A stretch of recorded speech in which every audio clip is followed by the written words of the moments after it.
Good evening, India. Hi, friends. How are you? I hope you all must be fine over there. And if you talk about me, I am so far so good over here. दोस्तों आज हम एक सबसे महत्वपूर्ण विषय में चर्चा करते हैं, हैज़ बीन और हैव बीन। कई लोगों को ये हैज़ बीन और हैव बीन काफ़ी कंफ्यूज करता है, परेशान करता है, लेकिन आज हम हैज़ बीन और हैव बीन को बहुत इजी वे में कैसे लर्न करना है सीखते हैं। अगर आप वीडियो को पूरा वॉच करते हैं तो हैज़ बीन और हैव बीन से रिलेटेड जो भी प्रॉब्लम्स हैं, कन्फ्यूजन्स हैं, डाउट्स हैं, वो सारी चीज़ें क्लियर हो जाएंगी।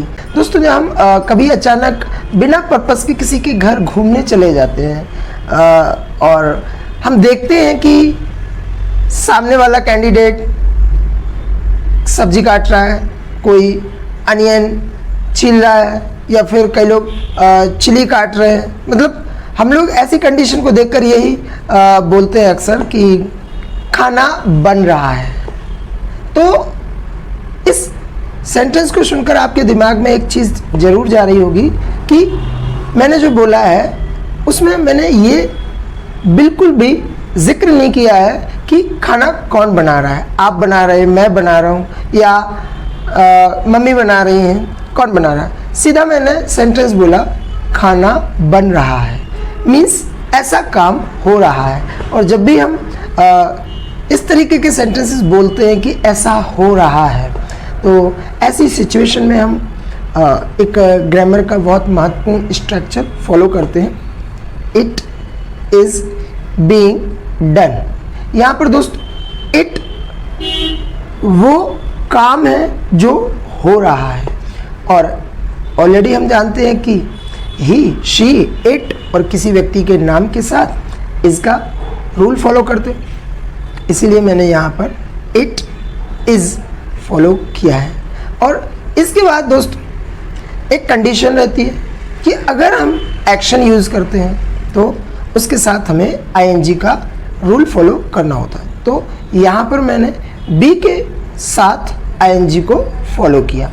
बी एक इरेगुलर वर्ब है जिसकी first form be, second form been, third form been होती है, और भी इसकी कई फॉर्म्स होती हैं।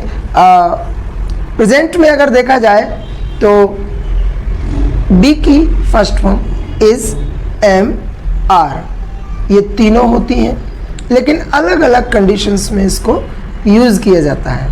और दोस्तों बी की फॉर्म्स जो पास्ट में होती हैं वो वॉज और बर होती हैं। तो बी की कई फॉर्म्स होती हैं यहाँ पर, लेकिन मैं अभी बात कर रहा हूँ बीइंग। तो यहाँ पर मैंने जो स्ट्रक्चर फॉलो किया है वो है it is being done. Be के बाद दोस्तों हमेशा हम एक्शन की थर्ड फॉर्म यूज़ करते हैं, और यहाँ पर मैंने डू की थर्ड फॉर्म डन यूज़ की है।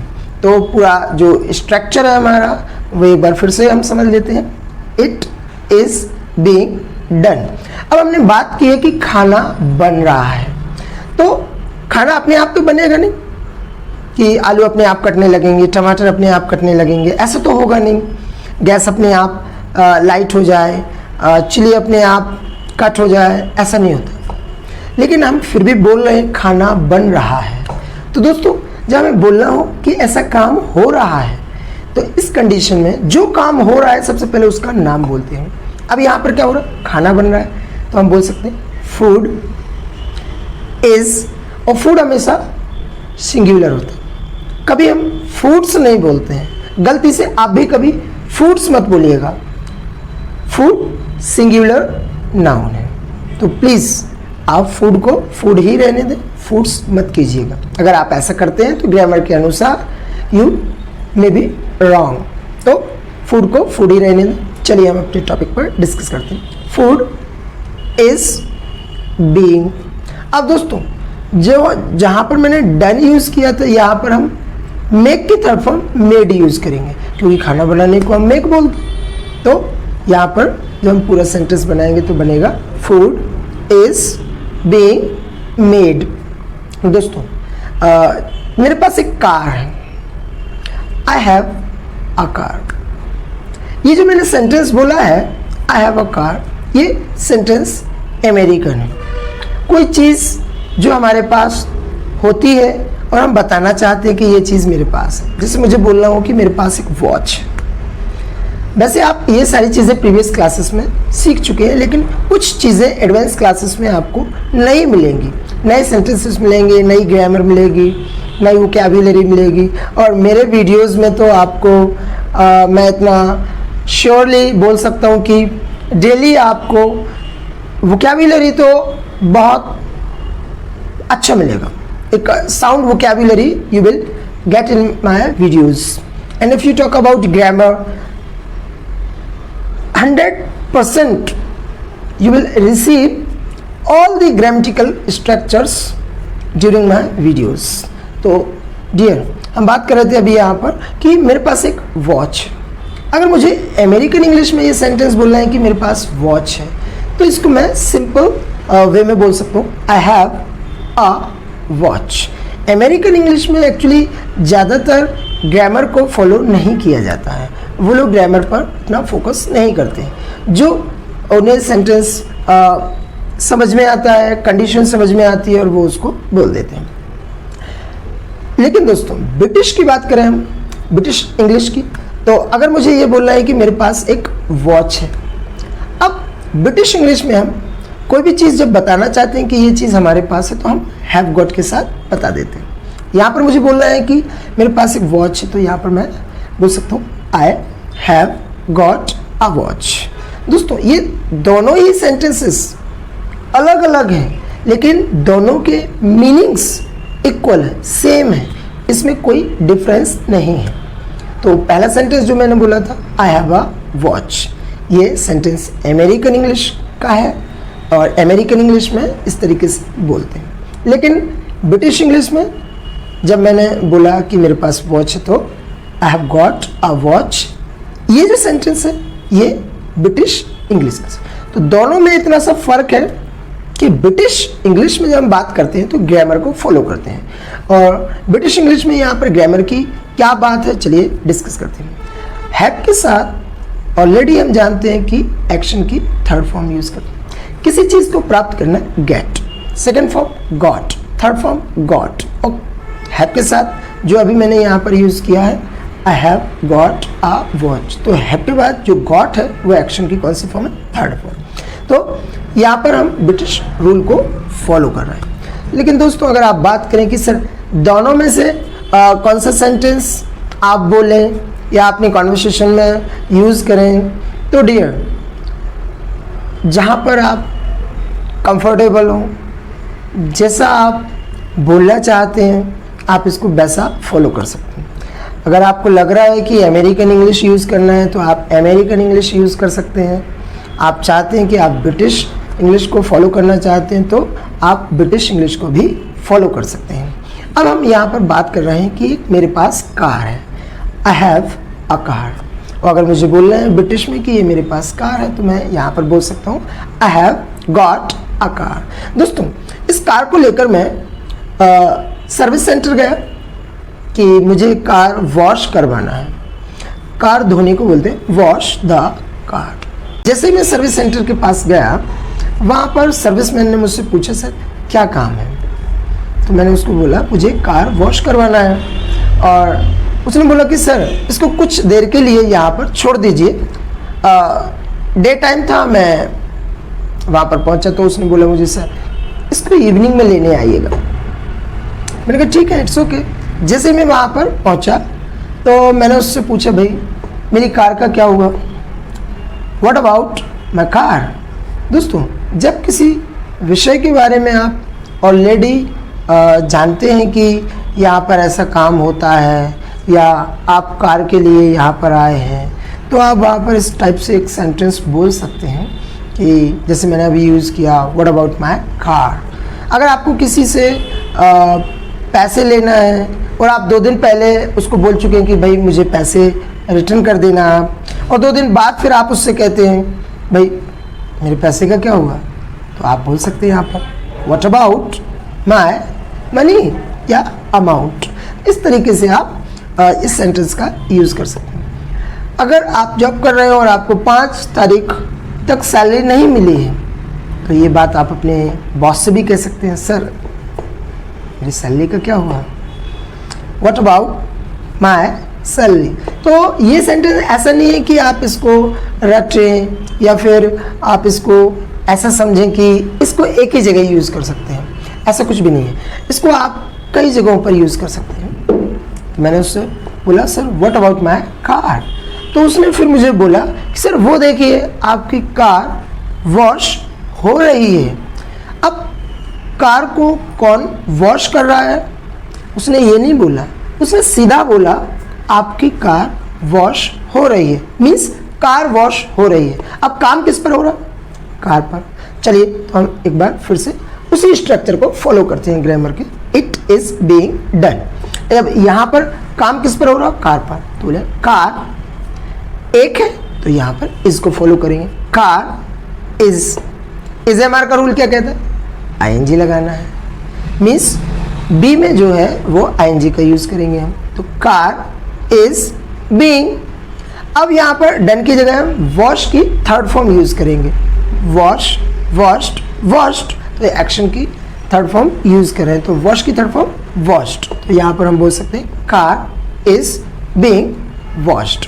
दोस्तों इस तरीके से हम ये इट इज बीइंग डन का स्ट्रक्चर फॉलो कर सकते हैं, या फिर आप आगे और नए नए सेंटेंसेस बना सकते हैं। दोस्तों अगर हम बात करें किताब की, जिसको इंग्लिश में हम बोलते हैं बुक, जब हम किसी नई बुक को खरीदते हैं और अगर वो बहुत हैवी है, एक बड़ा साइज़ है, तो उसको रखने में उठाने में काफ़ी दिक्कतें होती हैं। इसके लिए हम लोग क्या करते हैं, बुक बाइंडर के पास जाकर बुक को बाइंड करवाते हैं। तो जैसे मैं उस बुक बाइंडर के पास गया तो उससे मैंने कहा कि मेरी ये बुक है, इसको बाइंड कर दीजिए। बुक को बाइंड करना इंग्लिश में बोलते हैं बाइंड द बुक। बाइंड भी एक इरेग्युलर वर्ब है, इसकी तीनों फॉर्म्स अलग अलग होती हैं। First form bind, bound, bound. दोस्तों बुक बाइंडर ने मुझसे बोला कि सर ये काम आज तो हो नहीं पाएगा, इट्स नॉट पॉसिबल टुडे, क्योंकि बुक को पहले मुझे मैनेज करना होगा, कटिंग करनी होगी, फिर उसके साइज़ का पेपर कट करके उसको चिपकाना पड़ेगा, इसमें कम से कम 3 दिन का टाइम लगेगा, इट विल टेक 3 days। मैंने कहा फाइन, मैं 3 दिन बाद आता हूँ और अपनी बुक ले जाता हूँ। 3 दिन बाद जब मैं उसके पास पहुँचा तो मैंने उससे एक ही बात पूछी, सर अब आप समझ गए होंगे यहाँ पर क्या बोलना चाहता हूँ मैं, कि मेरी बुक का क्या हुआ, जो 3 दिन पहले मैं आपको बुक दे चुका था उस बुक का क्या हुआ, व्हाट अबाउट माय बुक। तो जैसे ही मैंने उसको ये बोला तो उसने आंसर दिया, सर आपकी बुक बाइंड हो रही है। अब कौन कर रहा है कौन नहीं कर रहा है, उसने सिंपल वे में बोल दिया कि बुक बाइंड हो रही है। चलिए इस सेंटेंस को बोलते हैं, बनाते हैं, बुक इज बीइंग बाउंड। दोस्तों कुछ दिनों पहले मैं एक फ़ोटोकॉपी के शॉप पर गया और शॉपकीपर से मैंने कहा कि सर एक पेपर की फ़ोटोकॉपी कर दीजिए, और वो मेरे काफ़ी फैमिलियर है, परिचित के हैं, और अक्सर हम उनसे जनरल कॉन्वर्सेशन करते रहते हैं। वो किसी गिफ्ट को पैक कर रहे थे, तो मैंने उनसे जनरल कॉन्वर्सेशन करते हुए बोला गिफ्ट पैक हो रहा है। दोस्तों अब मेरे मुंह से भी ये कॉमन सेंटेंस निकला है जो अक्सर लोग बोलते हैं, ऐसा काम हो रहा है। तो यहाँ पर मैंने बोला कि गिफ्ट पैक हो रहा है। अब गिफ्ट तो अपने आप को पैक करेगा नहीं, लेकिन गिफ्ट पर काम हो रहा है, तो यहाँ पर इसको कैसे बोलेंगे कि गिफ्ट पैक हो रहा है। गिफ्ट इज बीइंग, और पैक की थर्ड फॉर्म पैक्ड, तो हम सेंटेंस बोल सकते हैं गिफ्ट इज बीइंग पैक्ड। जब आप ये स्ट्रक्चर्स अपनी प्रैक्टिस में लाते हैं, अपनी कॉन्वर्सेशन में यूज़ करते हैं, तो ये आपको बड़े आसान लगने लगते हैं कुछ समय के बाद कि कहाँ बोलना है, और इजीली आप इनको बोल सकते हैं।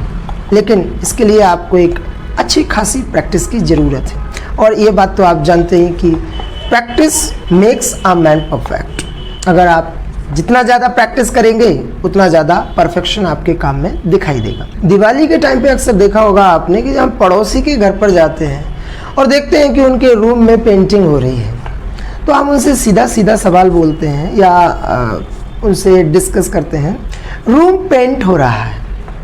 अब यहाँ पर रूम कौन पेंट कर रहा है नहीं मालूम, ना तो ये बोला है कि पेंटर कर रहे हैं, कि ऑनर कर रहा है, या मम्मी कर रही है, या फादर कर रहे हैं, या खुद कर रहे हैं, लेकिन रूम पेंट हो रहा है। तो ऐसा तो नहीं कि ब्रश अपने आप चलना चालू हो जाए, पेंट अपने आप लगना शुरू हो जाए, ऐसा कुछ भी नहीं। लेकिन हम यहाँ क्या कहना चाह रहे हैं कि रूम पेंट हो रहा है, तो यहाँ पर उसी स्ट्रक्चर को फॉलो करते, रूम इज बीइंग पेंटेड। तो यहाँ पर दोस्तों ये इस टाइप से सेंटेंसेस बनाना काफ़ी इजी है, बस आपको फील करना है कि आपके चारों ओर आसपास क्या हो रहा है। दोस्तों जब खाना बन जाता है मीन्स खाना बन चुका है, तो अक्सर हम एक सवाल ये बोलते हैं, खाना बन चुका है।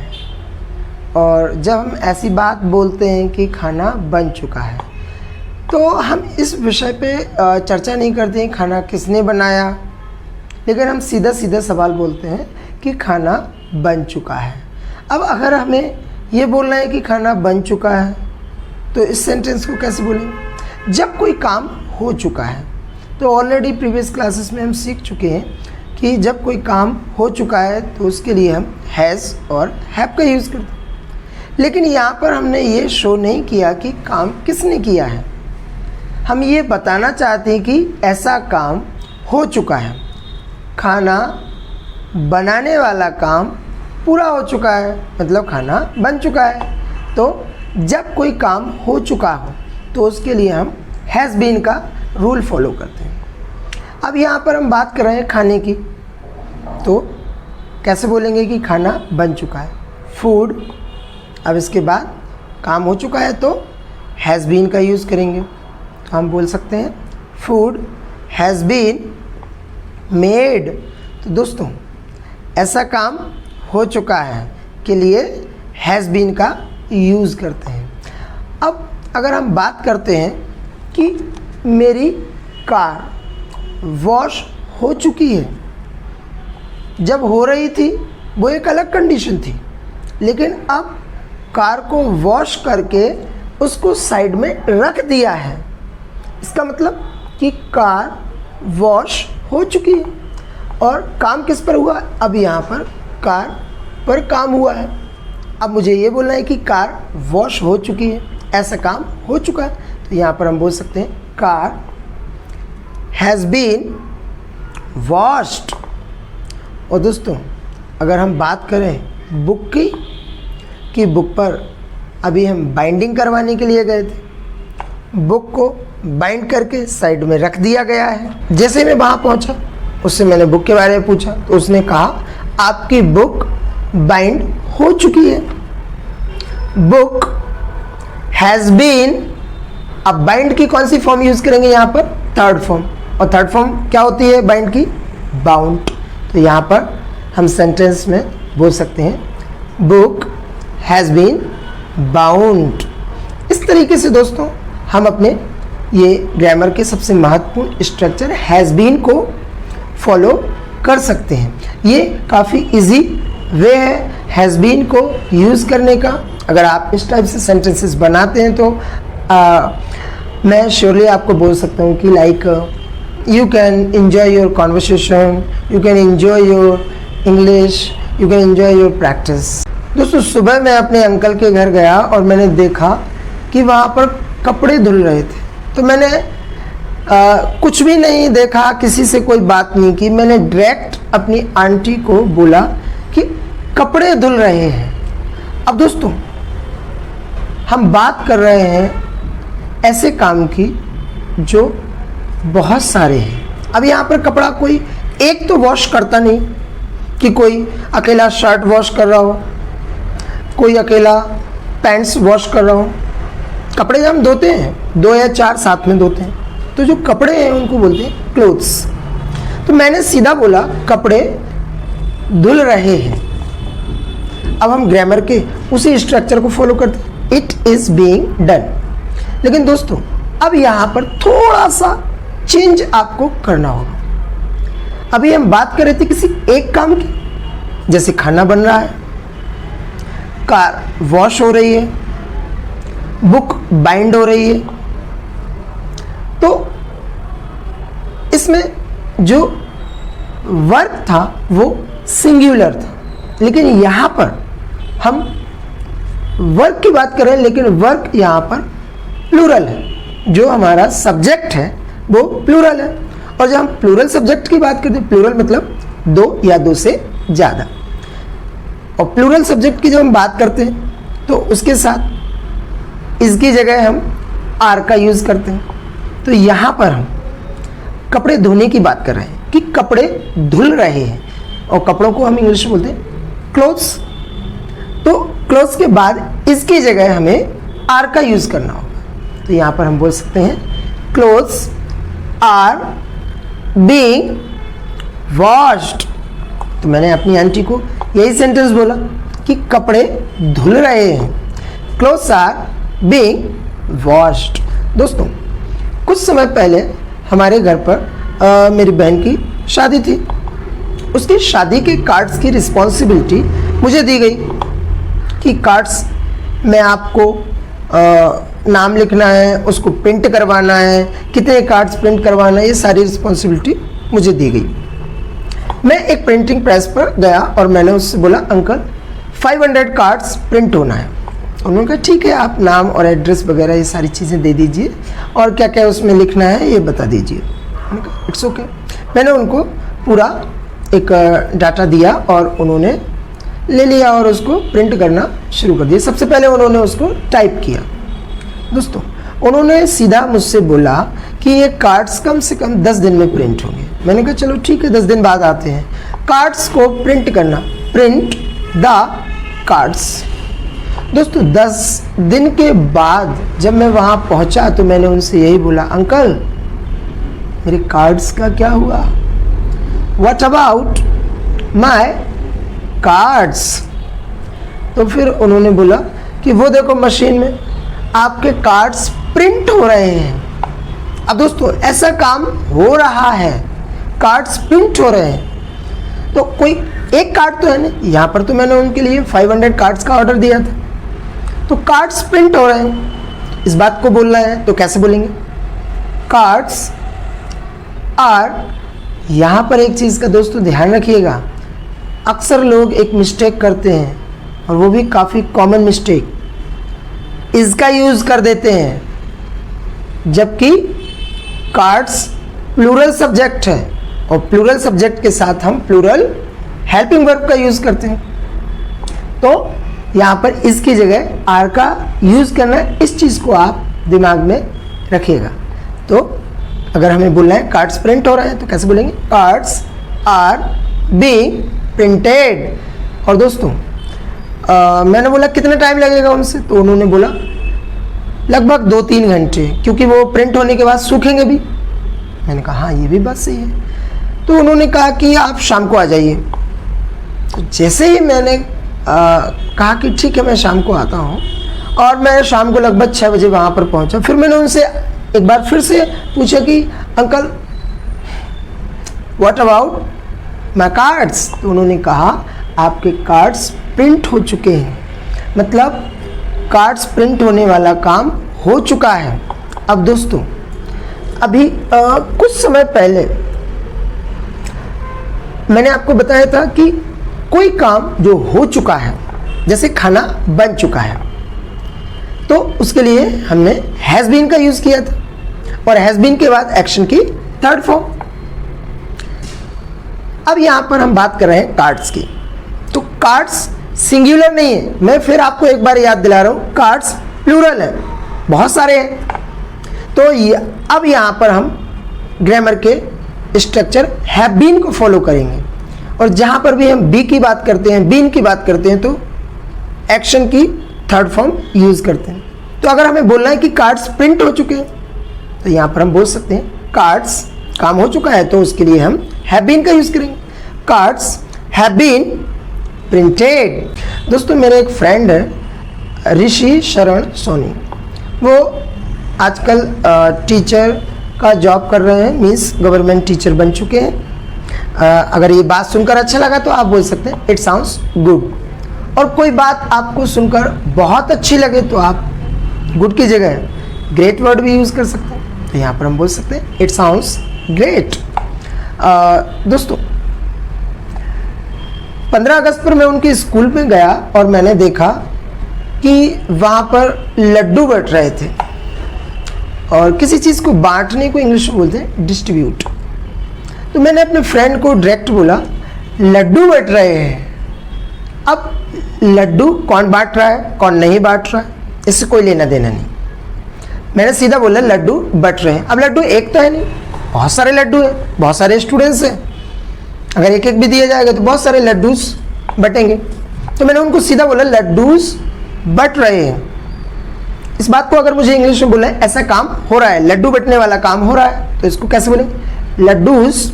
लड्डू को दोस्तों इंग्लिश में लड्डूस ही बोलते हैं। चिंता करने की ज़रूरत नहीं कि आप नया वर्ड ढूंढें, आप अपनी भाषा को लेकर कंफर्टेबल रहा करें।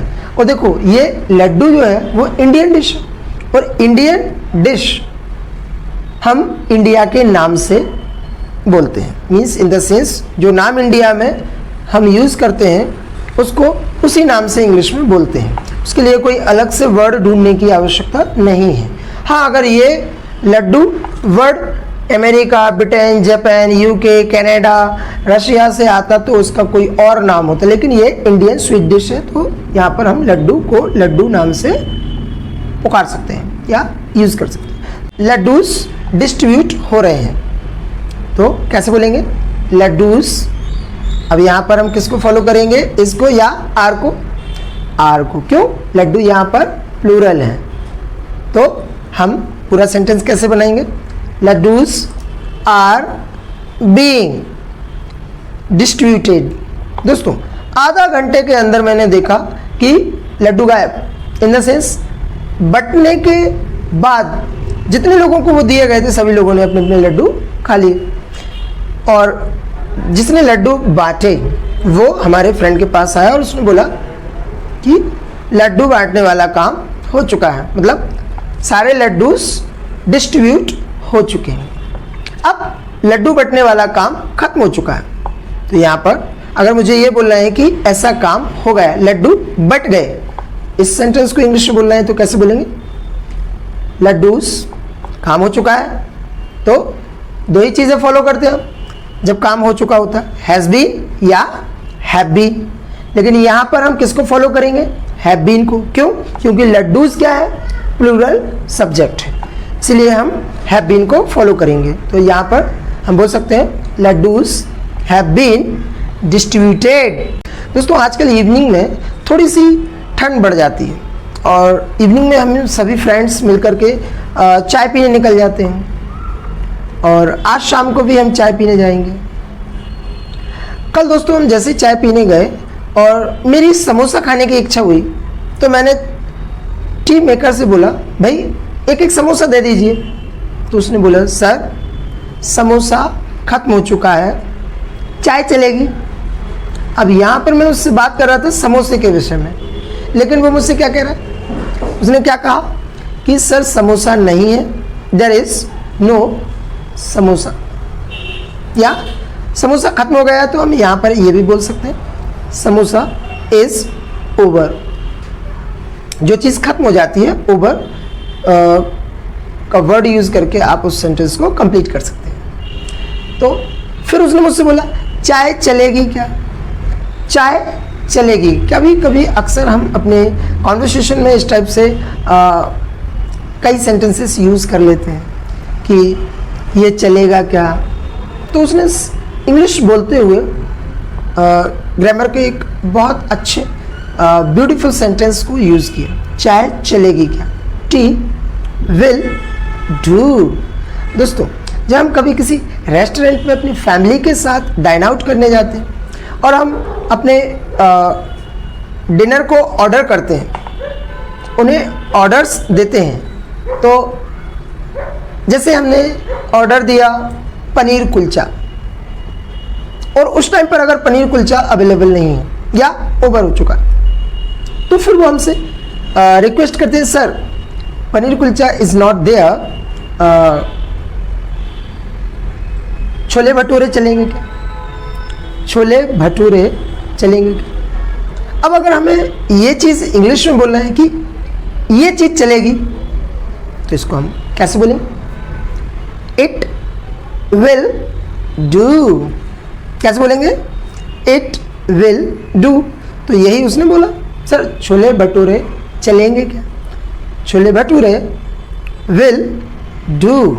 तो दोस्तों, ये खूबसूरत सेंटेंस है। आप अपनी कॉन्वर्सेशन में, अपने डे टू डे लाइफ में, अपने फ्रेंड्स के साथ आप इस टाइप से सेंटेंसेस डिस्कस कर सकते हैं। दोस्तों, इस एक्सरसाइज में जो कुछ भी अभी तक आपने लर्न किया है, लेट्स प्रैक्टिस। थोड़ी सी हम प्रैक्टिस कर लेते हैं। अगर मुझे बोलना है कि रोड रिपेयर हो रहा है, दोस्तों रोड एक है और वो रिपेयर हो रहा है। जब हम रास्ते में जाते हैं गाड़ी चलाते हुए पैदल, और वहाँ पर बैरिकेड्स लगे रहते हैं, उन पर लिखा रहता है वर्क इन प्रोग्रेस, काम चल रहा है, और हमें बोलना है कि रोड रिपेयर हो रही है, तो इस सेंटेंस को कैसे बोलेंगे कि ऐसा काम हो रहा है। कौन कर रहा है, कौन नहीं कर रहा है, इससे कोई लेना देना नहीं, बस ऐसा काम हो रहा है। इस सेंटेंस को आप कैसे बनाएंगे? और जब रोड रिपेयर हो जाती है पूर्ण रूप से और हमें बोलना है कि रोड रिपेयर हो चुकी है, तो इस सेंटेंस को कैसे बोलेंगे? दोस्तों, बिल्डिंग को बनाने के लिए हम कंस्ट्रक्ट वर्ड का यूज़ करते हैं। अगर मुझे बोलना है कि बिल्डिंग बन रही है और बिल्डिंग बन चुकी है, कभी हम देखते हैं कि कोई चेयर बना रहा है, सोफ़ा बना रहा है, ये लकड़ी का काम हो रहा है, इसको बोलते हैं फर्नीचर, और हमें बोलना है फर्नीचर बन रहा है। दोस्तों, फर्नीचर्स वर्ड नहीं होता है, केवल फर्नीचर होता है, तो ये सिंगुलर होता है। इसके साथ इसको फॉलो करते हैं। तो हमें बोलना फर्नीचर बन रहा है, और अगर ये बोलना है फर्नीचर बन चुका है, अगर मुझे बोलना है शूज़ पॉलिश हो रहे हैं, मतलब जूतों पर पॉलिश हो रही है। अब जूते, कोई एक शू तो पहनता नहीं है, शूज़ पेयर में होते हैं, दो, तो ये सिंगुलर नहीं है, ये प्लूरल है। यहाँ पर इसकी जगह आर को फॉलो करेंगे। अगर मुझे बोलना है शूज़ पॉलिश हो चुके हैं, तो ये सभी सेंटेंसेस कैसे बनाना है, इसकी प्रैक्टिस आपको करना है, और प्रैक्टिस के बाद आप कमेंट्स के माध्यम से ये सारे सेंटेंसेस हम तक भेज सकते हैं। Thank you so much for watching this video.